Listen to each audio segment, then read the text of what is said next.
የኢትዮጵያ የታሪክ አቀራረብ ስልት ውስጥ የጋራ ትርክት በመገንባት ዘመን ተሻጋሪ አሻራ ማሳረፋቸው የሚነገርላቸው የታሪክ ተመራማሪና መምህር ፕሮፌሰር ላጲሶ ጌታሁን ዴሌቦ ህልፈተ ህይወት ከተሰማ በኋላ የተቋቋመው የቀብር አስፈጻሚ ኮሚቴ አማካኝነት የአስክሬን ሽኝት ስነ ስርዓት በአዲስ አበባ ዩኒቨርሲቲ 6 ኪሎ ካምፓስ ከፍተኛ የመንግስት የሥራ ኃላፊዎች፣ ቤተሰቦችና ወዳጅ ዘመዶች እንዲሁም የሃይማኖት አባቶች በተገኙበት ተከናውኗል።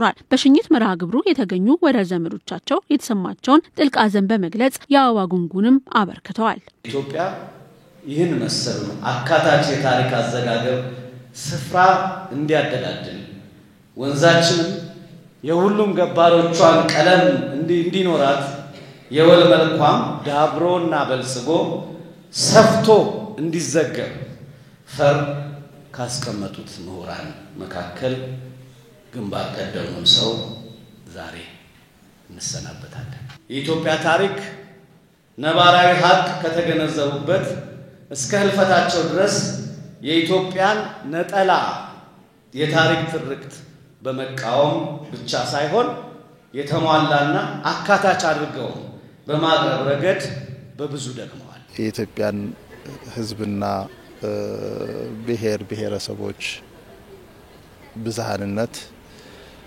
ያመላከተ ቆላውን ከደጋው ያዋሃደ ክርስቲያኑን ከሙስሊሙ ያነጻጸረ ያቀናጀ የታሪክ ቅኝት ይዘው የመጡ ከተለመደው ምናልባትም በተለይ ደግሞ ከፖፑላር ሂስቶሪያን ብለን ከምንጠራቸው ህዝባዊ መሰረት አላቸው ተብለው የሚታወቁ የታሪክ ተንታኞች አሉ።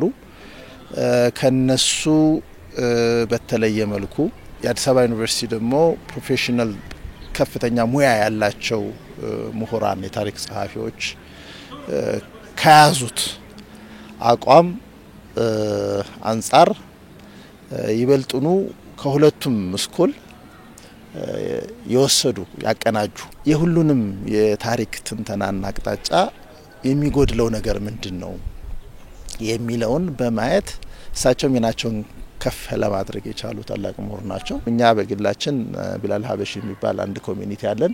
በዚያ የሽልማት የሪኮግኒሽን እና የውቅና ስራ ክፍል አለው። ቢላል አዋርድ የምንለው በመጀመሪያው ዙር ተሸላሚ ካደረግናቸው ምሁራን መካከል አንዱ ፕሮፌሰር ላጲሶ ደግሞ አብረን ከፕሮፌሰር ሁሴን ጋር እውቅና ሰጥተናል። የኢትዮጵያ ረጅም የህዝብና የመንግስት ታሪክ፣ የኢትዮጵያና ታሪካዊ መሰረቶችና መሳሪያዎች፣ የቀይ ባህርና የአባይ ሸለቆ ሚና እንዲሁም አጭር የጌዶ ህዝብን ታሪክ ጨምሮ በርካታ በኢትዮጵያ ታሪክ ላይ ያተኮሩ መጽሐፍቶችን ጽፏል። ህብረ ብሔራዊ አንድነት እንዲጎለብት የሚያግዙ በርካታ የምርምር ስራዎችንም አከናውኗል። እኚህ ሀገር ወዳድ ታላቅ የሀገር ባለውለታ ባለትዳርና የሶስት ልጆች አባት እንደነበሩም በግል ታሪካቸው ተገልጿል። የሀገር ባለውለታ የታሪክ ምሁርና የኢትዮጵያን ታሪክ ደግሞ ከኢትዮጵያ ጋር ብቻ ሳይሆን ከሌሎች አገሮች ጋር በተለይ ከጎረቤት አገሮች ጋር እስከ ግብጽ ድረስ አገናኝተው ኢትዮጵያ ታላቅ ሀገር መሆኗን በእውቀታቸው የመሰከሩ እንዲሁም ደግሞ ያስተማሩ ትልቅ ሰው ናቸው። አምላክ እሱ በመንግስቱ እንዲቀበላቸው በመላእክት በጻድቃን ዘንድ እንዲያሳርፋቸው ለቤተሰቡም ደግሞ ለዘመድ ወዳጆች በሙሉ መጽናናትን እንዲሰጥ እመኛለሁ። ዛሬ ሰውነቱን ያሳርፍ ነው፣ ግን ዛሬ ዳዲ በልባችን ይኖራል። በሁላችንም ልብ እንደሚኖር አይተናል። የሰራውም ስራ ደግሞ በጣም በህዝብ ውስጥ እንዳለ የሰጠው ፍቅር የሰጠው እውቀት እስከ ጠብታ ድረስ እስከ መጨረሻው እስትንፋስ ድረስ አገሬን አደራ ብሎ ነው ያለፈው። ኢትዮጵያን አደራ እስከሚል ድረስ የወደደው ህዝብ ፍቅሩን እንደተቀበለ አክብሮቱን በማሳየቱ በጣም እኛ መጽናናት ጉልበት ሆኖናል። እሱ አልሞተም ብዬ ማስበው አርፏል። ስጋው ነፍሱ ወደ አባቱ ወደ ፈጣሪው ሄዳለች። በዛ እንጽናናለት። አልሞተም ነው ግን የምንለው ለምንድነው? ከስራውን ሀሳቡን የደረሰበትን ፋውንዴሽናል ለነጋችን እንደ አገር ፋውንዴሽናል የሚሆን ስራን ከኋላ ትቶልን ሄዷል። የምንቀብረው መቼ ነው? ያንን ስራ ወደ ኋላ ያለን ጊዜ ነው። ዳዲ ያለፈው ያገኛትን ኢትዮጵያ ካገኛት በላይ የተሻለ አድርጎ ነው ያለፈው። እኛስ በሱ መሰረት ላይ ብዙ ላጲሶች በላጲሶይዝም የተነደፉ ለኢትዮጵያ ፍቅር በኢትዮጵያ ፍቅር የተነደፉ አፍርተን ሀገራችንን የተሻለ እናደርጋለን ነው ይብዬላለሁ። በታሪክ ዓለም እውነትን የሚናገሩ ሰው ነበሩ።